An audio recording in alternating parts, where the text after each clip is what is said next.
আসবো না কলেজে, কালকে আমার ছুটি লাগবে, আমি আমার ফ্রেন্ডের নিয়ে ঘুরতে যাব। কি বলছো? কালকে তোমার বিজ্ঞান পরীক্ষা আর তুমি বলছো কালকে তুমি কলেজে আসবে না? তুমি মিনিস্টারের মেয়ে বলে তুমি যা খুশি তা করবে?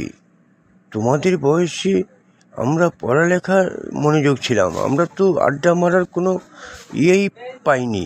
আপনি যা খুশি তা করবেন। আপনি আমার পারিবারিক বিষয় নিয়ে কথা বলছেন কেন? আপনি সামান্য প্রফেসরের মতন থাকবেন। রূপালি, এখন হলো তোমাদের পড়ালেখা করার বয়স। তোমার বাবা একটি ভালো মানুষ, তোমার বাবার ক্ষমতার অপব্যবহার করো না। তোমার বয়সের আমার একটি মেয়ে আছে, তোমাকে আমি মেয়ের মতন মনে করি। আর তুমি কি করছো? তুমি আমাকে আজে বাজে কথা বলছো।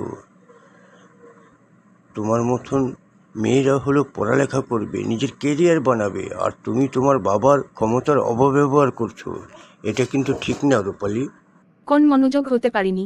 আপনি আমার চোখ খুলে দিয়েছেন স্যার, আমাকে ক্ষমা করে দিবেন, আমি ভুল করেছি স্যার। তোমার ভুলটা যে তুমি বুঝতে পেরেছো তাতেই আমি খুশি হয়েছি। স্যারেরা কখনো ছাত্রছাত্রীদের খারাপ চায় না, তাদের নিজের সন্তানের মতো মনে করে। তোমাদের কেরিয়ার হলে নিজের কাছে ভালো লাগবে, বুঝেছো? ঠিক মতন পড়ালেখা করো রূপালি। আমি তাহলে আসি।